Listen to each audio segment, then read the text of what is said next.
Hi YouTube. So today I just wanted to talk a little bit about what I've recently gone through. I went through 2 surgeries within a week apart from each other, very close together, which kind of sucked. As you can tell from the title of this video, the surgery that I had was the ectopic pregnancy surgery. I ended up having a tubal rupture, and the first surgery that I had was an umbilical hernia, which is literally a hernia in your belly button, or like just above your belly button. So hopefully this won't be too long. I just kind of wanted to relay my experience, as well as hopefully anybody searching through to see like recovery times and that, just to kind of give them some information. Everyone's going to be different, and all the recovery times are different. So this is just kind of what I'm going through. So I'm over a month post-recovery. So just to give you a little bit of what happened, I woke up and I had a bump on my stomach, like right above my belly button, kind of like right at the top of it. And it was really sore, and the night before my stomach kind of hurt, but I thought maybe I just like got a bruise. Like, I mean, I'm holding a little one most of the day, so I thought maybe she just kicked me. But there was like this little bump. It was literally like really small. It wasn't huge. But every time I would touch it or anything going near it, it would be really sore. So I called my mother-in-law and asked her to watch my little one, my Emma. So I called my doctor on the way, and she could take me in, which was perfect. So I went in and she was poking around at it and kind of pressing on it, because she knew it was a hernia, but she thought maybe like if it's just fatty tissue that comes out, it's not a big deal, right? They can kind of just either leave it alone if it's not bothering you, or try and push it back in. But every time she would try and push, it was so painful. Like tears were streaming down my face every time she would touch it. So usually with that, what happens is sometimes a piece of your bowel can come through. This video is just going to have way too much information, anything to do with ectopic pregnancy, and this is just going to either be really gross or just way too much information for some people, so just warning. So anyway, she tried to push it through and nothing was happening, so she was worried that some of the bowel was coming through, even though it was really tiny. So she sent me over to the hospital. I ended up being there for like, I want to say like 9.5, maybe 10 hours before I even like saw anybody. And then when the doctor in the emergency room came in, he tried to do the same thing, but for quite like, I want to say like a half hour to an hour, he tried to push this thing back in. It was the worst pain. Like, it was so painful. But anyway, so he couldn't get it back in. So then he's like, I'm going to do some blood tests. So we did that, and they discovered that my HCG was high, like not crazy high, but it showed indications of early pregnancy, which we weren't trying. And so I was like, there's no way that I'm pregnant, like you have to be wrong. Anyways, it turns out that I was pregnant. So now I'm in the emergency room waiting for the surgeon to see if I need surgery for this umbilical hernia, and I found out that I'm pregnant. Like, it was just a lot of information at once. But anyway, so they decided that they are going to do the surgery because a piece of my bowel was sticking through, and they had done an ultrasound to confirm this. So they also like took a look to see if they could find the embryo, or whatever you call it at that stage, and my uterus was empty. So after the surgery, I was in the hospital for just a day, and then they sent me home. But the doctor was a little bit concerned, because he said either I'm early pregnancy, or there is going to be a problem and it could be like an ectopic, or they didn't know what was going on. So while I was on recovery for that, for the rest of the week, like I could barely move, but I had to go and get the blood test done to check my HCG levels.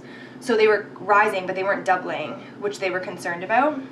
So after we did that, I went in to see my doctor after this, and she wasn't too concerned. Like, she was like, oh, well, maybe it's early pregnancy, not a big deal. So they kept doing the blood test into the following week. But she said if there's any bleeding or anything like that, or any spotting, I have to go into the hospital right away. I went into the hospital because I started spotting. It wasn't anything crazy, but they had assumed that I was probably miscarrying, so I had to go get checked out. And then, so we went in, whatever, again at the hospital for like another 9.5 hours. And they sent us through for some testing and this and that, and they were saying that they thought I was on the way to miscarrying. So again, nothing showed up in the ultrasound, so they couldn't see anything. They said just keep an eye on the bleeding. They were going to send me for another ultrasound after this, as well as more blood tests. The blood tests were showing that my numbers were climbing at a really weird rate, and by now the bleeding had stopped. Like, it was I only bled for like maybe 6 or 7 hours, and it wasn't a lot. Like, it wasn't enough to be a miscarriage. And at this point, like, we had talked to so many medical professionals, I'll call it, like between nurses and everything else, and like some of them were saying, oh, well, you know, you're almost guaranteed to miscarry, and like blah blah blah. And then the other ones were saying, oh, it's just early pregnancy. So I was trying not to get excited about being pregnant, even though like I was panicking because I wasn't expecting to be pregnant. But then it was kind of like so many mixed signals that I didn't know how to feel about it. So I thought I was fine with whatever happened. Like, I was just trying to go with the flow, even though I was panicking. But anyway, so they sent us for that next ultrasound, and it was a really long ultrasound, so I figured they had found something because her face kind of changed, you know. So then she ended up finding that the embryo was in my tube. So it was really weird. Like, I didn't know any of this at this point. And she said, just get dressed and wait in the room, and I'm going to go talk to the radiologist and see what to do. And they were gone for like 40 minutes. And like, I've never been in a room that long while they confirmed with the radiologist. Like, it was really weird. Anyways, and they came back in, and he came back in, the radiologist, I think that's what they're called. And I knew something was wrong. Like, instantly he was being really gentle and really nice, and then all of a sudden he said, okay, well, it's ectopic, I can't tell you what to do about it, but I would suggest that you go down to emergency. And like, I just didn't have a chance to emotionally process any of this, and I was trying to just keep it light, and I was like, oh, well, I'm glad you found it, yada yada yada. And then I went down to emergency room, and I was kind of just digesting all the information at once. So I'm in the emergency room with everybody like throwing up and like broken arms, and I'm like just crying quietly, like I just have tears streaming down my face, and I'm like by myself. But anyways, it just kind of all hit me at once, and I was just really scared. Like, I had just had surgery literally a week ago. I just kind of got used to the idea of possibly being pregnant, like, even though I shouldn't have done that. So I was just kind of like hitting me. So I'm sitting there and I'm waiting there for like, again, another 9 hours, and I'm just crying the whole time. And like, my husband finally showed up at like maybe 9.5, 10 hours after this. And then I made a really big mistake. So hopefully you can take from this, if this is a similar situation to you. The OB came in emergency when we finally got into a room, and he was telling me my options. So since I had been there, like, they had done a couple blood tests, and my HCG count had gone up by like 3,000 to 5,000 just in the amount of time that I had been there. So it was climbing pretty quickly, I guess. So he was saying he can give me a shot of methotrexate, and that should like stop the pregnancy, but they were saying that my HCG was a little bit too high for this to be successful. So he was urging me to get the surgery done, but he left it up to me whether I wanted to try the shot or if I wanted to have the surgery right away. So he did warn me that if I get the shot of methotrexate and it doesn't work, I will still have to have surgery. So I just had surgery, and since he gave me the option, I was like, you know what, let's try the methotrexate and then we'll go from there. Like, I don't want to go through another surgery. Like, I was terrified, and it's not a nice experience, and having them so close together, I kind of panicked. So my husband was like, no, get the surgery, and I just wasn't hearing anybody. And so I made the worst mistake of my life by saying, I'll get the shot and hope it works. The pharmacy wasn't open to get the shot, the injection of methotrexate, so they sent us home and said, come back at 7 o'clock, like first thing in the morning, come back and we'll do it for you. So I'm like, great. And then on the way home, I started getting like really weird, like crampy pains, but I thought it was just nerves because I hadn't had any pain or problems up till now. Then by 2 o'clock in the morning, my tube ruptured. Like, it was the worst pain. Like, it started out as like this stabbing pain, and then I couldn't even see, it was so painful. Like, my husband, thank God my mother-in-law was staying here with us at the time, and my husband rushed us off to the hospital, and by the time we got to the emergency room, which is only like 5 minutes from my house, I was like in so much agony. Like, they were trying to register us, and I couldn't take my jacket off for them to do my vitals. I could feel myself internally bleeding. Like, it was the worst pain I've ever been through. Like, it was so, I can't even explain it to somebody else. I ended up starting to throw up from the pain, and I was like blacking out. That's when they really like knew it was an emergency, and because we had been in the night before, I knew it was the ectopic pregnancy. Like, I knew I had ruptured. So I told them right in the beginning, like, this is what's happening. So luckily that sped us along, and they got us into the trauma room pretty quickly, and once the doctor saw me after about a half an hour, I was able to go on morphine and whatever else they could give me. I was like, just give it all to me. And because I was so sick, they gave me gravel and all that. So my best advice to you, though, if you are in this emergency situation, and surgery is really scary, I get that, but really use caution in what decision you make, because I regret it. Like, I ended up in the worst pain that I've ever been. Like, I would take 17 childbirths over what I went through. Like, I thought I was gonna die. It was the worst. If I was any further away, or like, it sounds weird, but thank God I had the hernia, because I wouldn't have known what was going on, and I might not have made it.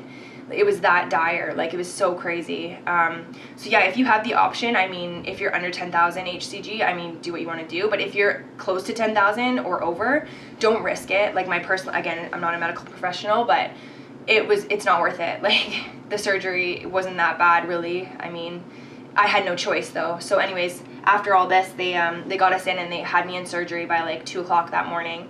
1:30, 2 o'clock, around there. So I ended up losing my tube. They tried to save it, but he said there was no way, like it had completely ruptured. They got the pregnancy out for sure, like they took it all with the tube. I lost my right tube, it's completely gone, and they also checked out my left tube just to see, and I do have scar tissue in there as well. So now moving forward, I have to be really careful not to accidentally get pregnant.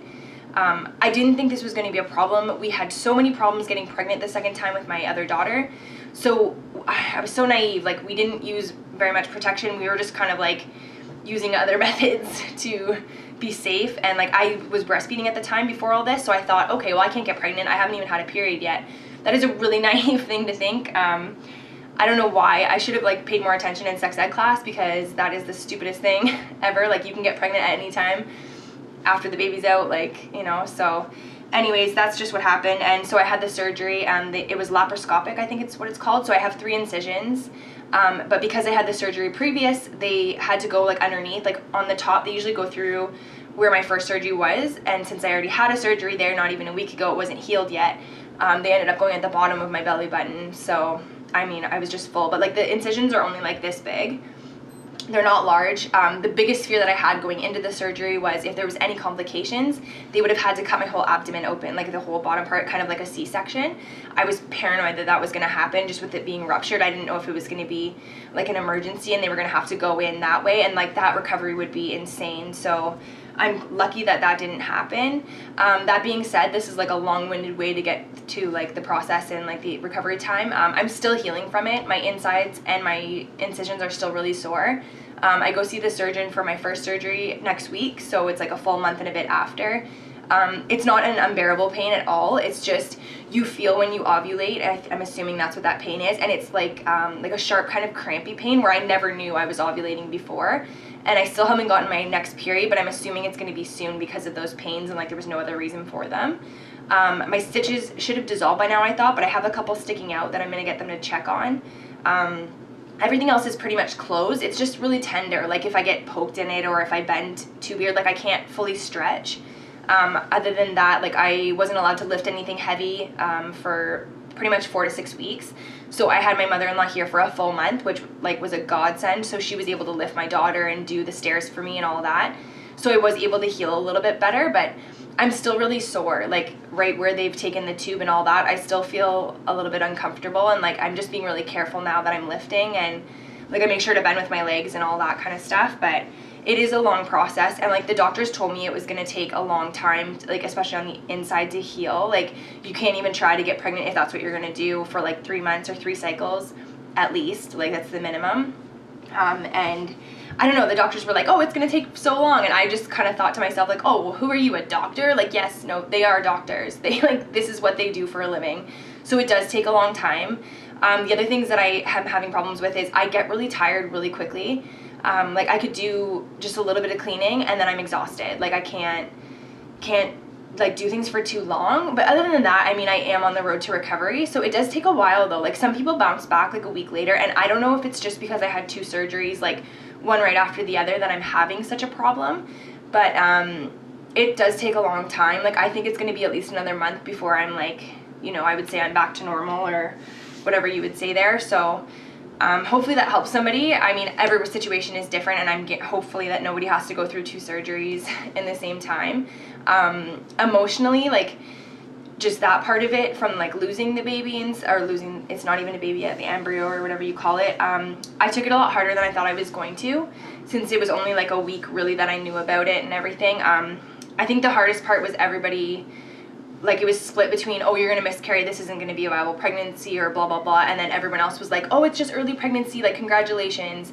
So I don't know, I think by the end of the week, I kind of just started getting excited about it, even though I was nervous. And I kind of wish I didn't, just because now I'm like, would it have been a boy or a girl, or, you know, and like in hindsight, it's kind of for the best, like in our situation right now. But emotionally, I'm having a hard time with it, which I guess is pretty normal, right?